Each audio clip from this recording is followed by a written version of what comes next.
और जितने भी हमारे विशिष्ट गणमान्य लोग मंच पे बैठे हुए हैं उन सबको नमस्कार। मैं सुदर्शना जी को एक साहित्यकार के रूप में कम और सुपर्ण की माँ और एक फेलो क्रिया योगी के रूप में ज़्यादा जानता हूँ,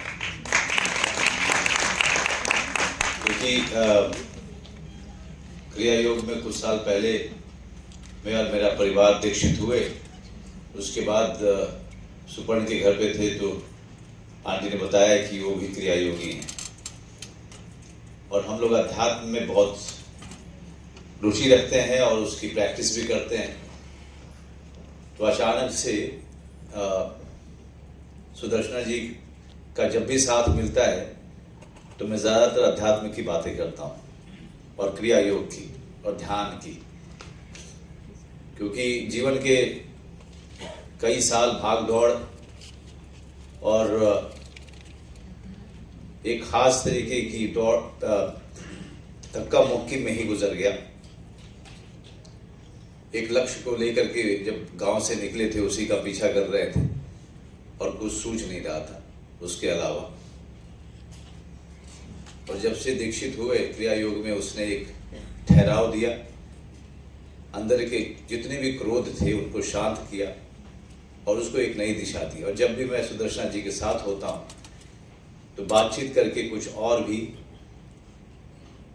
जो उसके पक्ष है अध्यात्म के क्रिया योग के उसके बारे में जानने की कोशिश करता हूँ। आज मंच पे बैठा हुआ मैं बहुत ही छोटा महसूस कर रहा था, क्योंकि आबिद सुरती साहब कौन नहीं जानता इनको, अगर जिनको साहित्य में रुचि रही। और भी बहुत सारे हमारे जो अग्रज बैठे हुए हैं सबको कहीं ना कहीं पढ़ा है और धर्म युग तो मेरे जीवन के 30 साल की उम्र तक हमारे जीवन का हिस्सा रहा। और भी कई सारी पत्रिकाएं थी जिनको हम एक रंगमंच रंगकर्मी के तौर पे हमेशा पढ़ते थे। तो मैं ज्यादा कुछ नहीं कहूँगा क्योंकि मैं अभिनेता हूँ और मुझे पढ़ करके उसको आवाज देना अच्छा लगता है और वो मेरा अपना अनुशासन है। हम लोगों को बोलना उतना अच्छा नहीं लगता ना हम उसमें अच्छे हैं, हमें करना अच्छा लगता है, काम करना, अभिनय करना। राजेंद्र जी नमस्कार।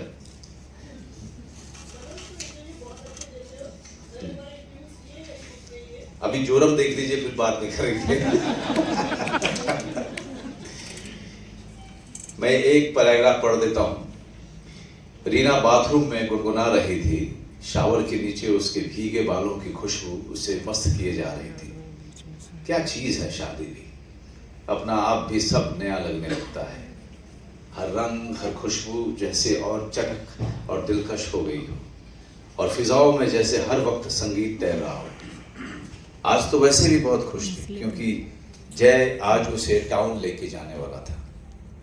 यहाँ आकर ही उसे टाउन और सबब का पता चला, वरना हापुड़ में रहते हुए तो ये जादू नगरी सिर्फ मुंबई ही थी जिसके बारे में उसने उपन्यास या कहानियों में पढ़ रखा था, टीवी की तस्वीरों में देखा था या फिर अपनी मौसेरी बहन के मुंह से सुना था। मीनाक्षी उर्फ मीना दीदी शादी के बाद कई साल मुंबई में रही थी और इसके बारे में बहुत कुछ बताया था। यहाँ की लोकल ट्रेन, बसों की भीड़ भाड़, कॉस्मोपॉलिटन नागरिक, बारिश के किस्से और यहाँ के लैंडमार्क। पर अब रीना खुद ये सब देखने को बेताब हो रही थी। जय की सारी छुट्टियां शादी के समय ही खत्म हो गई थी। आने के बाद से जो थोड़ा बहुत वक्त उन्हें शाम को मिलता था उसमें अपनी नई गृहस्थी के लिए छोटे मोटे सामान खरीदने में लग जाता था। स्टेशन जहां वो उतरे थे और मलाड का मार्केट भर ही देखा था। आज जय उसे असली मुंबई की सैर कराने वाला था, सीधे चौपाटी ले जाकर। रीना जैसे सोते से जागी, इतनी देर बाथरूम में लगा देगी तो चौपाटी का सूर्यास्त क्या खाक देख पाएगी। शावर बंद कर वो जल्दी जल्दी बाल सुखा ही रही थी कि जय ने दरवाजा पीट दिया। निकल आओ जलपरी, आधे घंटे से वही घुसी हो, चलना नहीं है। जल्दी जल्दी बाल सुखाकर उसने गुलाबी सूट पहना, हल्का मेकअप किया और जय के सामने आई। ठीक लग रही हूं? ठीक? जय के चेहरे पर नए प्यार की खुमारी चढ़ने लगी। उसे बाहों में कसते हुए हल्के से फुसफुसाया, गजब लग रही हो, आज नहीं चले तो? छिटक कर दूर होते हुए रीना ने कहा, हरगिज नहीं, आप तो बस। जय हंसने लगा, चलो चलो, मैं तो बस पूछ रहा था, आओ चाय पी लो, फिर निकलते हैं। धन्यवाद।